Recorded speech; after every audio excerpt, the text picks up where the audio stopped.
আসসালামু আলাইকুম viewers, welcome to my channel. আমি কাউসারা নূপুর। আজ খুবই মজাদার দুটো আইটেম দিয়ে একটা কম্বো রেসিপি তৈরি করেছি। আজকে আমি আপনাদেরকে দেখাবো রেস্টুরেন্ট স্টাইলে বসনিয়ান পরোটা। দেখুন এটা কতটা সফট। আর আমি আপনাদেরকে দেখাবো আজকে রেস্টুরেন্ট স্টাইলের চিকেন স্যুপ তৈরি করে। আমি এটাকে আজকে রায়তার সঙ্গে পরিবেশন করেছি। আপনারা ডিনার হিসেবে বা সকালের নাস্তা হিসেবে খুবই মজাদারভাবে এটা খেতে পারবেন। আর এত সহজে এটা ঘরে তৈরি করা যায় সেটা আপনারা যদি জানেন তাহলে অবশ্যই কিন্তু এটা ঘরেই তৈরি করবেন। আসুন দেখে আসি এটার প্রসেসটা। যেহেতু আমি একই ভিডিওতে আপনাদেরকে বসনিয়া পরোটা এবং রেস্টুরেন্ট স্টাইলে চিকেন স্যুপ দেখাবো, তাই ফার্স্ট আমাকে পরোটার ডোটা তৈরি করে রেস্টে রাখতে হবে। এজন্য আমি একটা বোল নিয়েছি, আর এখানে দেখুন যে 1 কাপ পরিমাণ কুসুম গরম দুধ নিয়েছি। আমি এই কুসুম গরম দুধটা আমি এখানে গাভীর দুধ নিয়েছি। আপনারা চাইলে 1 কাপ পরিমাণ গরম পানি, কুসুম গরম পানিতে 4 টেবিল চামচ পরিমাণ গুঁড়ো দুধ মিলিয়েও এই দুধটা কিন্তু তৈরি করতে পারবেন। আর এখানে আমি দিয়ে দেব একটু টেস্টের জন্য চিনি।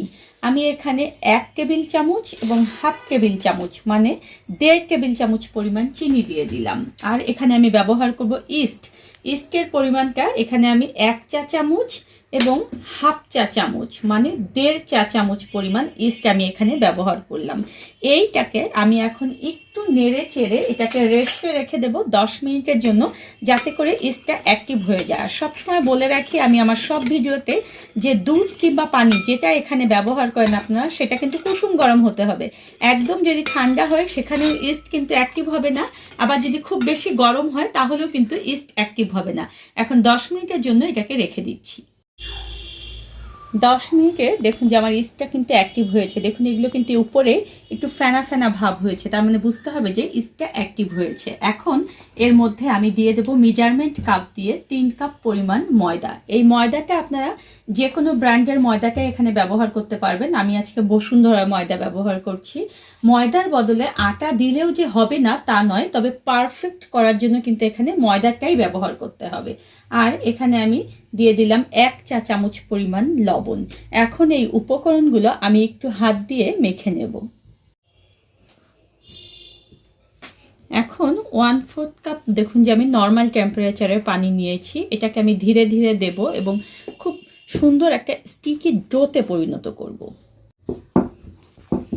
পুরোপুরি দেখুন যে 1/4 কাপ পানি কিন্তু আমি পুরোটাই দিয়ে দিয়েছি। এখন এর মধ্যে আমি দিয়ে দেব রান্নার তেল, সয়াবিন তেল 3 টেবিল চামচ পরিমাণ। খুব বেশি তেল কিন্তু এখানে দেওয়ার দরকার নেই। 3 টেবিল চামচ পরিমাণ তেলই কিন্তু এখানে একেবারে এনাফ। কেউ যদি এর বদলে মেল্টেড বাটার ব্যবহার করতে চান সেটাও আপনারা করতে পারবেন। এখন 3 থেকে 4 মিনিট আমি এটাকে ভালো করে মথে নেব। 3-4 মিনিট দেখুন যে আমি এটাকে মথে এত সুন্দর একটা সফট ডো হয়েছে, দেখেছেন কত সুন্দর। এখন এটাকে আমার রেস্টে রাখতে হবে। আমি জাস্ট অল্প একটু তেল হাতে নিয়ে এই ডোটার চারপাশে একটু লাগিয়ে দিচ্ছি, যাতে করে এটা ড্রাই হয়ে না যায়।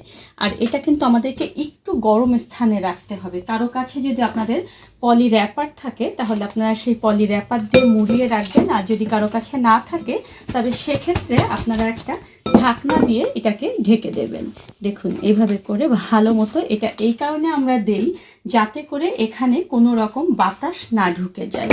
দেখেছেন ভালো করে এটাকে মুড়িয়ে, এখন গরমের স্থান কারো যদি বাসায় আপনাদের ওভেন থাকে তাহলে ওভেনটাকে জাস্ট অল্প একটু প্রিহিট করে সেখানে আপনারা 1 ঘন্টার জন্য এটাকে রেখে দেবেন। আর যদি ওভেন না থাকে তাহলে একটু গরম পানি দেখুন যে আমি নিয়েছি বাটির নিচে একটা আলাদা বাটিতে, সেখানে আমি জাস্ট একটু ডুবিয়ে থাকবে আমার নিচটা, বাটির নিচটা, খুব বেশি না কিন্তু আবার উপর দিয়ে কিন্তু ঢুকে যেন না যায়।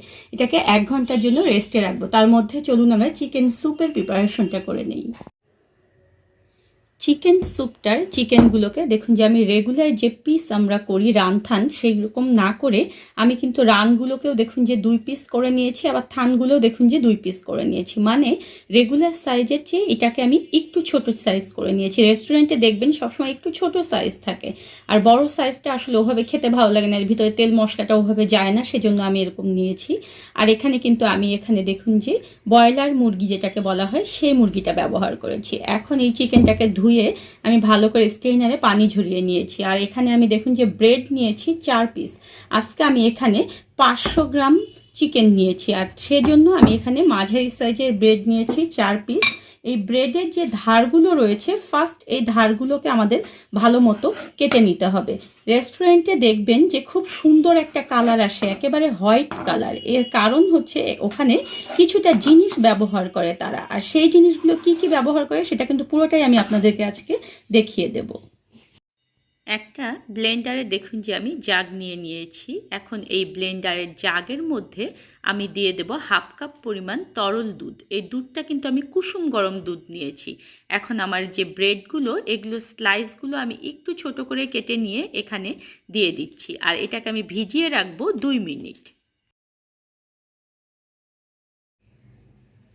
2 মিনিট দেখুন যে আমি ভিজিয়ে রাখার পরে এখানে 3 টেবিল চামচ পরিমাণ নারিকেল কোরানো দিয়ে দিচ্ছি।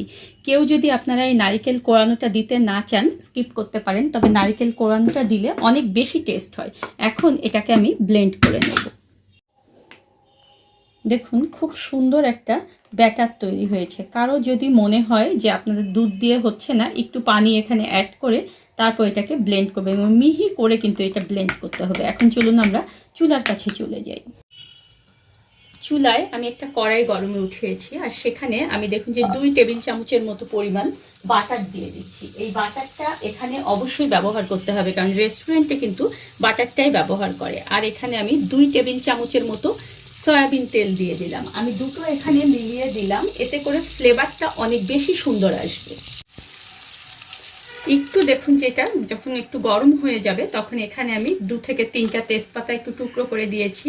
আমি দেখুন যে এখানে 3টা কালো এলাচ বা বড় এলাচ যেটাকে বলে সেটাকে হাত দিয়ে জাস্ট এইভাবে করে একটু মাথাটাকে আপনারা ফাটিয়ে দেবেন। আর আমি এখানে 3 থেকে 4টা সাদা এলাচের মাথা ফাটিয়ে নিয়েছি।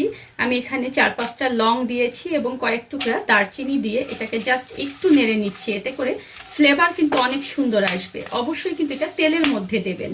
এখন চুলার জালটাকে আমি জাস্ট একটু কমিয়ে দিয়ে এখানে মশলা অ্যাড করব, যাতে করে তেলটা ছিটকা না লাগে। এখানে দেখুন যে 1 কাপ পরিমাণ পেঁয়াজ আমি এখানে বেটে নিয়েছি মিহি করে। এই পেঁয়াজটাকে আমি দিয়ে দিলাম। আমি এখানে 1 টেবিল চামচ পরিমাণ আদা বাটা এবং 1 টেবিল চামচ পরিমাণ রসুন বাটা দিয়ে দিচ্ছি। দিয়ে এটাকে আমি জাস্ট একটু ভেজে নেব জোর আছে। মশলাটাকে দেখুন যে সুন্দর করে কিন্তু আমি 3 মিনিট ধরে কষিয়েছি। দেখেছেন এটার মধ্যে বাড়তি যে পানি সেটা কিন্তু নেই, আবার কাঁচা মশলার যে একটা গন্ধ সেটা চলে গিয়ে খুব সুন্দর একটা ফ্লেভার বের হয়েছে। এখন আমার চিকেনগুলো যে আমি ধুয়ে রেখেছিলাম সেটা এর মধ্যে দিয়ে দিচ্ছি। আর এখানে আমি ব্যবহার করব কাঁচা মরিচ। যেহেতু এটা হোয়াইট হবে তাই এখানে কোনো শুকনো মরিচ ব্যবহার করা যাবে না। আমি 4 থেকে 5টা কাঁচামরিচ 2 টুকরো করে কেটে নিয়েছি। নিয়ে এখানে দিয়ে এটাকে আবার 3 থেকে 4 মিনিট ধরে একটু কষাবো। এটা কিন্তু কখনোই খুব বেশি কষানো যাবে না, আবার দেখবেন সবসময় খেয়াল রাখবেন নিচে যেন লেগে না যায়, তাহলে কিন্তু এর কালার নষ্ট হয়ে যাবে। এখন আমি যে পাউরুটির দুধটা বানিয়ে রেখেছিলাম সেটা এর মধ্যে দিয়ে দিচ্ছি। আর এখানে দিয়ে দেবো আমি পরিমাণ মতো লবণ। লবণটা কিন্তু অবশ্যই একটু বুঝে শুনে দেবেন, পরে যদি লাগে আবার দিতে পারবেন। আমি 1 চা চামচ এবং 1/2 চা চামচ মানে 1.5 চা চামচ লবণ দিয়ে এটাকে আবার 1 মিনিট ধরে একটু কষিয়ে নেব। এর মধ্যে আপনারা এই যে জারটার মধ্যে আপনারা পাউরুটির দুধ করেছেন এটা জাস্ট অল্প একটু পানি দিয়ে ধুয়ে এখানে দিয়ে দেবেন, দিয়ে তারপরে কষাবেন 2 মিনিট ধরে। 3 মিনিট ধরে আমি এটাকে সুন্দর করে দেখুন যে কষিয়ে নিয়েছি। এখন 1 কাপ পরিমাণ তরল দুধ আমি এখানে দিয়ে দিলাম, আর 1 কাপ পরিমাণ পানি আমি এখানে দিয়ে দেব। আপনারা কেউ যদি তরল দুধ ব্যবহার করতে না চান তাহলে গুঁড়ো দুধ গরম পানিতে মিলিয়েও এখানে ব্যবহার করতে পারবেন। দেখুন এটা কিন্তু খুব সুন্দর একটা ঝোল ঝোল ভাব হয়েছে। এখন এই অবস্থায় দেখে নেবেন যে লবণ লাগবে কিনা। আর এখানে টেস্টের জন্য আমি দিয়ে দেব 1 টেবিল চামচ পরিমাণ চিনি। এটাতে কিন্তু মিষ্টি হবে না, জাস্ট একটু টেস্টি হবে। এখন এটাকে আমি মাঝারি আঁচে ঢেকে রাখবো সিদ্ধ না হওয়া পর্যন্ত। মাঝে মাঝেই কিন্তু এটা নেড়ে দেবেন।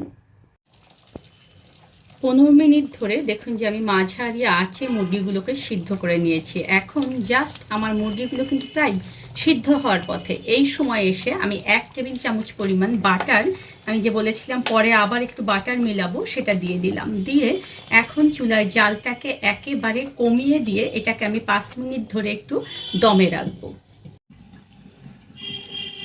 5 মিনিট দমে থাকার পরে দেখুন যে আমার স্যুপটা কিন্তু একদম হয়ে গিয়েছে আর খুব সুন্দর একটা গ্রেভি হয়েছে।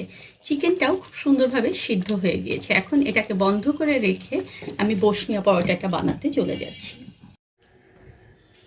ডোটা দেখুন যে আমার ফুলে কিন্তু একেবারে ডাবল হয়ে গিয়েছে। এখন জাস্ট হালকা করে এভাবে চেপে চেপে এর মধ্যে যে এয়ারগুলো রয়েছে সেগুলো জাস্ট আমি একটু এভাবে বের করে দিচ্ছি। এখন পুরো ডোটা আমি একটা ম্যাটের উপরে নিয়ে নেব। আপনাদের কারো ম্যাট যদি না থাকে তাহলে পিঁড়ি বেলুন যা রয়েছে সেটার উপরে আপনারা এটা নিয়ে নেবেন। নিয়ে দেখুন যে এভাবে হাত দিয়ে চেপে চেপে এটাকে আমি এরকম একটু লম্বা করে নিলাম। এখন এটাকে জাস্ট আমাদের একটু কেটে নেওয়ার সুবিধার জন্য আমরা এরকম রোল করে নিয়েছি। হ্যাঁ, এখন এই পরোটাটা কিন্তু একটু মোটা হয়, আপনারা যারা রেস্টুরেন্টে খেয়েছেন তারা বুঝতে পারবেন। এখন আমরা সমান সাইজ করে এই ডোটাকে এভাবে কেটে নিয়ে এটাকে এরকম গোল করব।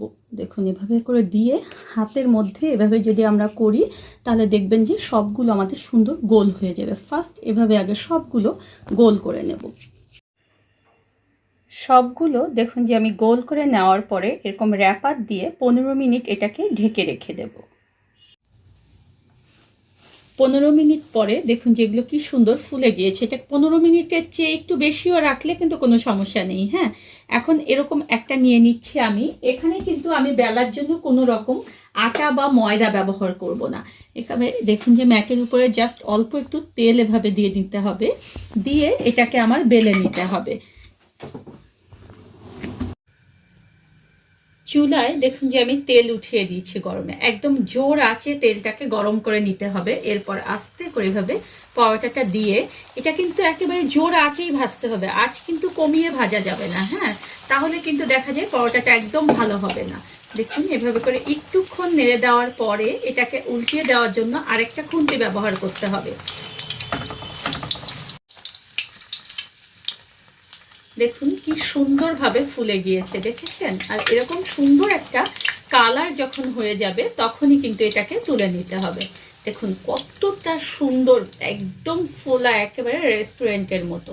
এভাবে করে আমরা সবগুলোকে বানিয়ে আগে ভেজে নেব। দেখুন আমি আমার চিকেন স্যুপ, আমি এখানে রায়তা করেছি। রায়তার কিন্তু একটা ভিডিও আমার চ্যানেলে রয়েছে, ডেসক্রিপশন বক্সে আমি সেটাও দিয়ে দেব। আর বসনিয়া পরোটাগুলো সব দেখুন যে কতটা সফট হয়েছে, দেখেছেন?